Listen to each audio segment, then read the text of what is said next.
Welcome back, everybody. This is Zach with New England Sports Talk, and today we're having another video talking about the 2019 NBA draft results. My previous video was about the winners, meaning the teams who had the best draft night. Now we're going to be talking about the players specifically who had the best night and who's in the best opportunity to really be able to prove themselves, who's going to have the best opportunities to prove themselves, and who's just in a good situation just in general.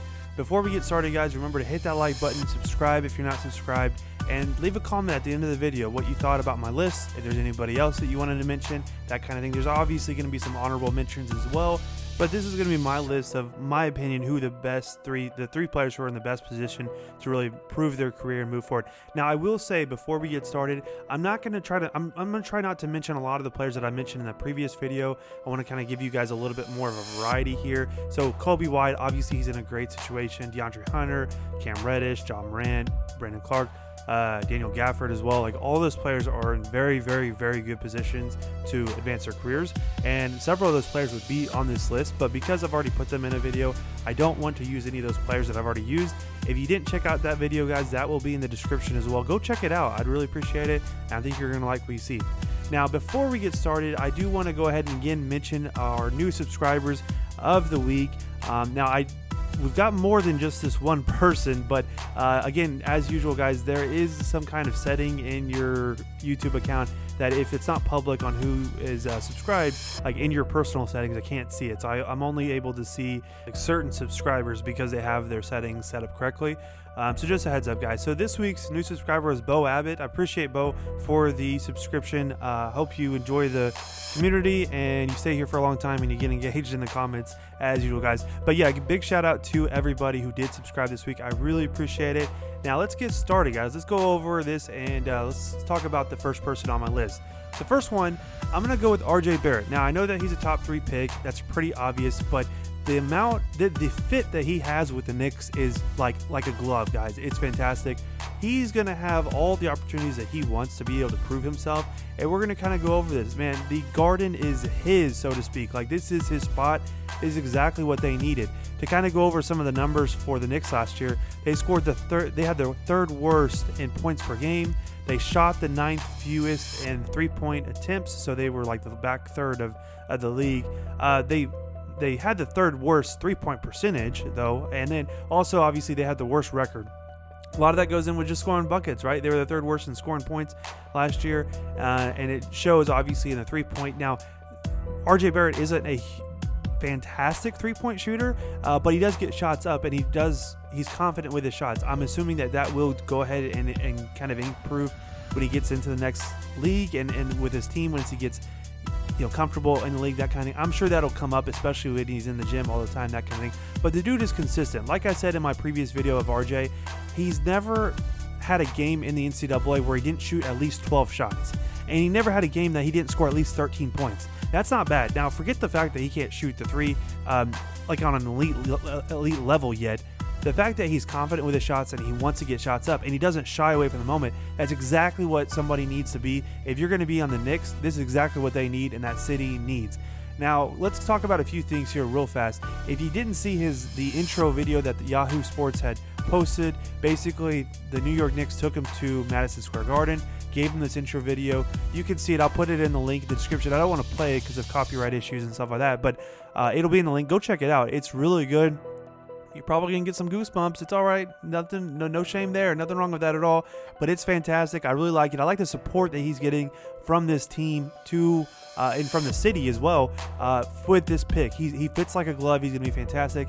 And I don't know if he becomes like an all-star like the first 2 years or whatever. But I would assume at year 3, year 4, year 5, especially being in the East, I think the chance of him being a bust and not performing is very slim to none.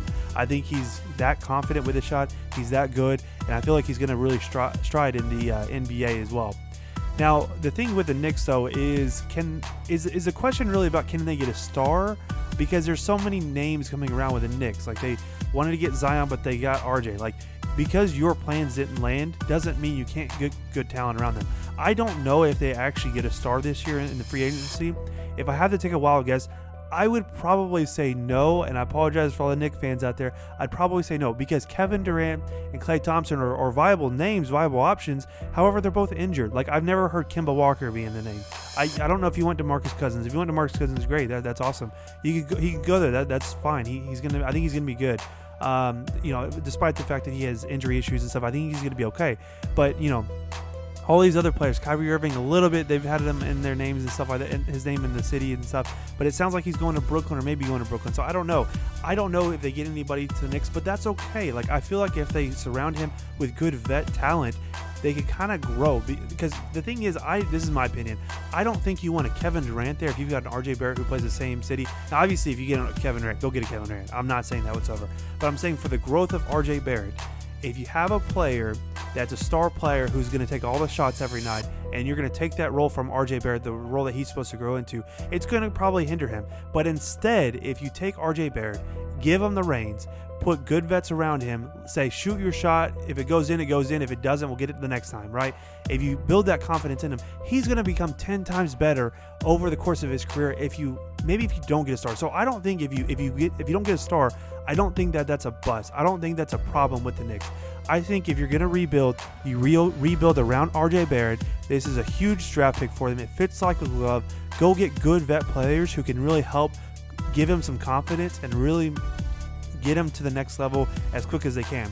Let's go over number 2, guys. Number 2, I've said this guy a ton. His name is Carson Edwards, man. This guy also kind of fits in a glove. He's got a great opportunity with the Celtics, and you guys love Carson. Let's talk about some of the comments that you guys left on the Carson Edwards video once that aired. And there are more than just this on the screen, but Greg gave that little 3-leaf clover. That's the Celtics thing. Lucky said, "Welcome to the Boston Celtics." And then Racine, I don't know if I'm saying that right. He said he's excited to see him on the Celtics. He thinks he has the potential to be the steal of the draft, and he also threw in the fact that he felt like he has all-star potential. You're not wrong, Racine. I'm the same way, or Racine. I'm sorry if I'm butchering that a little bit. I feel the same exact way. I feel like he's going to be a stud, and he's got the reins to, again, kind of do his thing at the next level if he can perform. The thing that's different with him between RJ Barrett is RJ Barrett will probably come in and be a starter. Carson Edwards kind of has to work himself up a little bit because he needs to prove everybody wrong, right? So on the roster, let's talk about their point guard position. Okay, we're not going to talk about Kyrie a little bit because he's not under contract anymore, but everybody who's on contracts or has team options or who is drafted to the Celtics. So first one on the list is obviously Marcus Smart. He's a stud for them. He's been kind of a cornerstone for the Boston Celtics the last several years, and on those teams, fantastic. They also have Jonathan Gibson and Demetrius Jackson as well. Now they have a team option on Terry Rozier, which is kind of interesting. I'll go back to that in just a second. But besides Carson, who they drafted, they also got Tremont Waters as well, and then Romeo Langford, which I did a video on as well too. Go check him out. He's fantastic. Now Romeo Langford isn't a point guard, but I'm just saying he is a guard, and he can be a ball handler if you need him to. So Carson Edwards kind of has his work cut out for him a little bit, but I feel pretty confident about him. Now they've got some team chemistry issues about Terry Rozier apparently. If you didn't see some of the posts and some of the comments he was making to the media right after their season and that kind of thing, it was kind of a mess. I'm like, why can't you just shut up? Like, why do you have to talk about your team badly, talk about your team, talk about the dysfunction? Like, you don't do that if you're on a team, right? And I think that's got a sour taste in the Boston Celtics in their mouth, right? And they don't like how he was kind of talking about that team, and I wouldn't like it either. But if you're a Terry Rozier fan, I totally get it. He's pretty good. He's a really good backup point guard. Could be maybe potentially a starting point guard in the league one day. He's not bad. I just didn't like his attitude at the end of the season. Hopefully I'm not the only one that didn't like it either. So I feel like if there's a chance that one of these guys who was drafted between Tremont Waters and Carson Edwards, or even Jonathan Gibson and Demetrius Jackson, who's been on the team now, if there's a potential for one of them to get the starting lineup or maybe be a backup or be within the first 10 spots in the rotation, I think Carson Edwards is the best one on this list here so far, besides Marcus Smart, obviously. But Jonathan Gibson didn't do too bad, I would say. And then Demetrius Jackson as well. They've been on the team. They've been with the team for a year now or whatever, been in their offense and understand their game plan and that kind of thing. But Tremont Waters and Carson Edwards, I think Carson Edwards has a fantastic option to kind of move forward with his career and be like, if he outperforms, he could very, very easily become a starter for the Boston Celtics. He could very, very easily become a a bench player, but a good rotational piece for the Boston Celtics if that. Now, this is assuming they don't get anybody in free agency, which they definitely could. Like, why couldn't they go get Kemba Walker? Why couldn't they re-sign Kyrie Irving? Why couldn't they, do any of this other stuff? Why couldn't they do a sign and trade, or not a sign and trade, but a trade for Chris Paul? Because apparently Chris Paul wants out.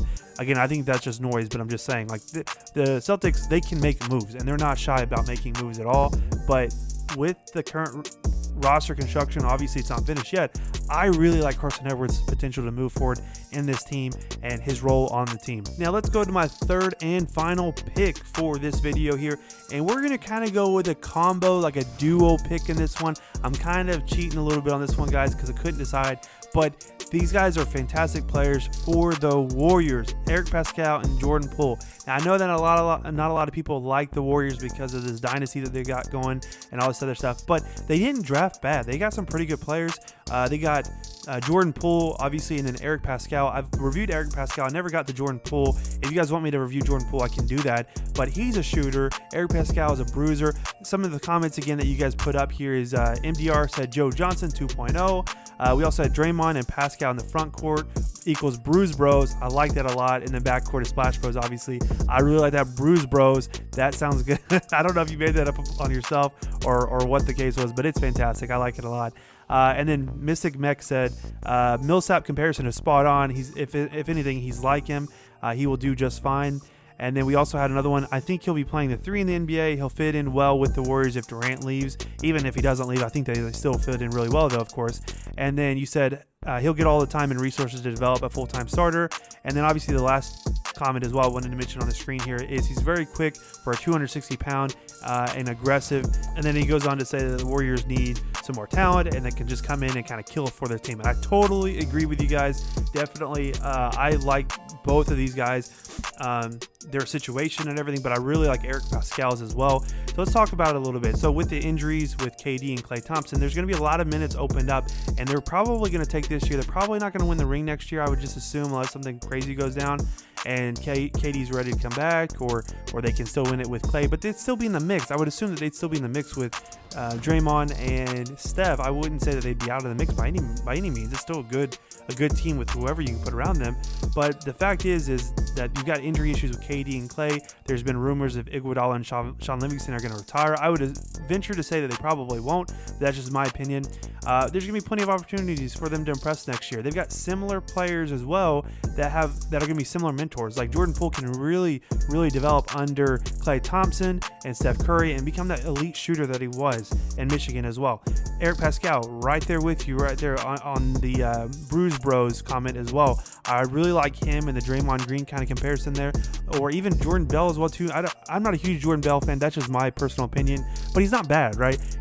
Eric Pascal could very well take over that lineup.